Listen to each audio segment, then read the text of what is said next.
Now you put your hand on the very top of your head. This is the Sahasrara chakra.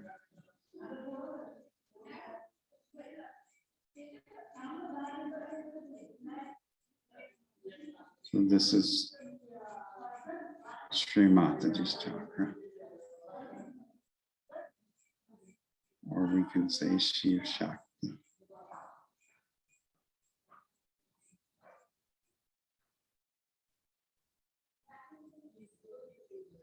So you need to rotate your hand clockwise and at the same time press down.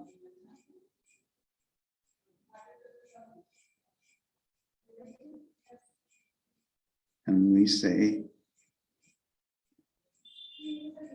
Om Tvameva Sakshat Shri Kalaki Sakshat Shri Saraswar Swamini Moksha Pradayani Mataji Shri Nirmala Devi Namo Namo.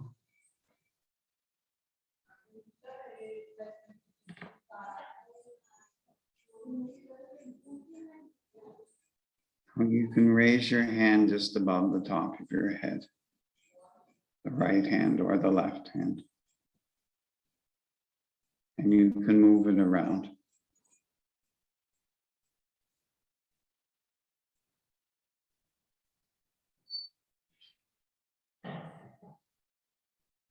You put your hands in your lap.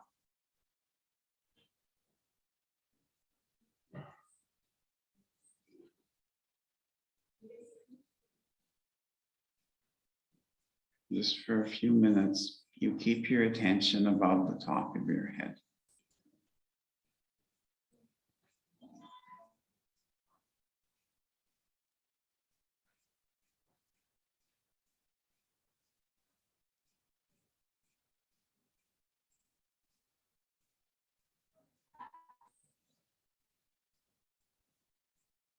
If any thoughts come, just say, not this.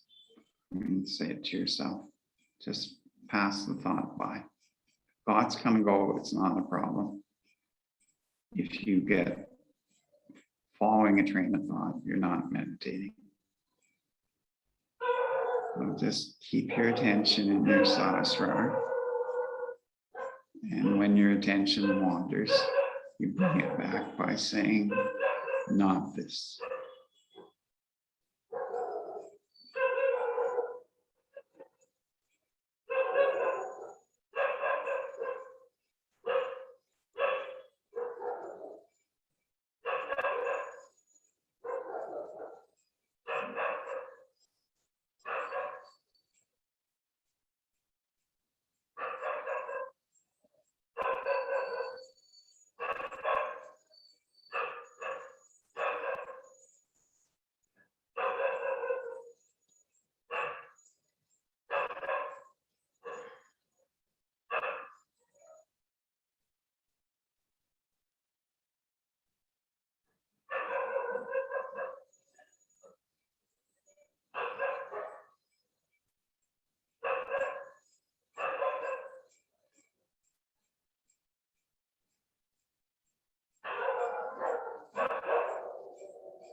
So we Bow towards our Guru.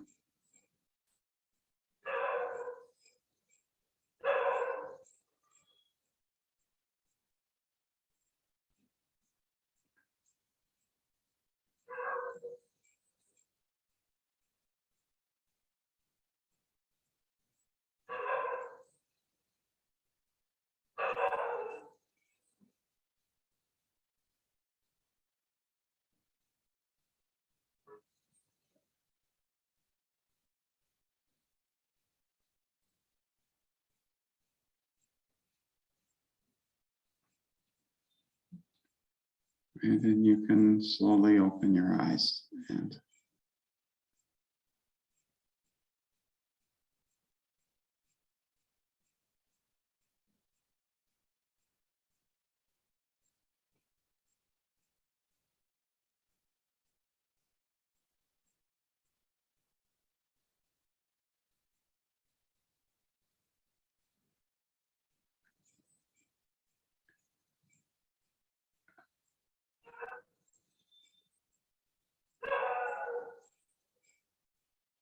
so what we just did is what we call a Kundalini meditation. That is, we went up the chakras one by one on the Kundalini from the Muladhara to the Sahasrara. And that's the simplest meditation you can do. Did it on the left side because most of them, everything took place on the left side until we got to the Agya chakra. Because your left side is your desire, and you need to establish your desire first. If you don't have the desire, it simply won't happen.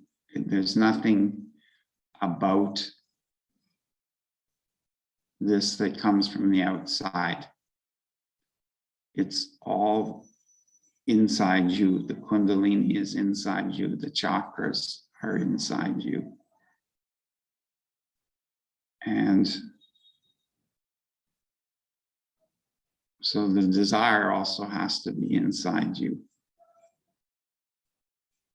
Nobody is manipulating you or leading you in any way. All we have here is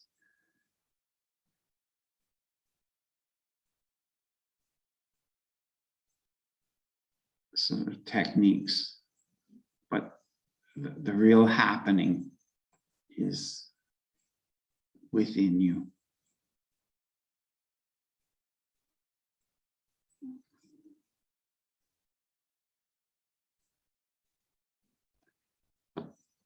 Now, today in India is Raksha Bandhan. So Raksha Bandhan is the celebration of the brother-sister relationship, which in some ways is unique to this culture. And in your chakras, that brother-sister relationship is on your left Vishuddhi and center Vishuddhi, which we were concentrating on before. So in addition to the meditation that we just did, I thought we could listen to a raga that is Indian classical music composition. And many of these are particularly oriented towards one or the other of the chakras. So the raga we're going to hear, if we can do this, is is a raga for the Vishuddhi chakra, because that's so important today. And in some ways, it's always very important, because the Vishuddhi being, among other things, the throat, the voice box, the tongue, is the chakra of collectivity, is the chakra of us being interconnected with each other. And so can we do that? Is it Karen? Are you Yeah. in charge of this? Yes, clicking it. Should we, do we go back into the state of meditation or? Yeah, I mean, while you're listening to this, I don't want to make it too dramatic. While you're listening to this, you just try and put your attention. You can put it, if you can imagine doing this, in your Sahasrara and on your Vishuddhi at the same time, and just sit quietly and listen to it. That's all you have to do, really, in this case, and see what effect, if any, you feel from it.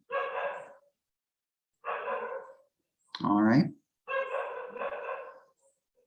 विशुद्धि चक्र पर स्थिर करें।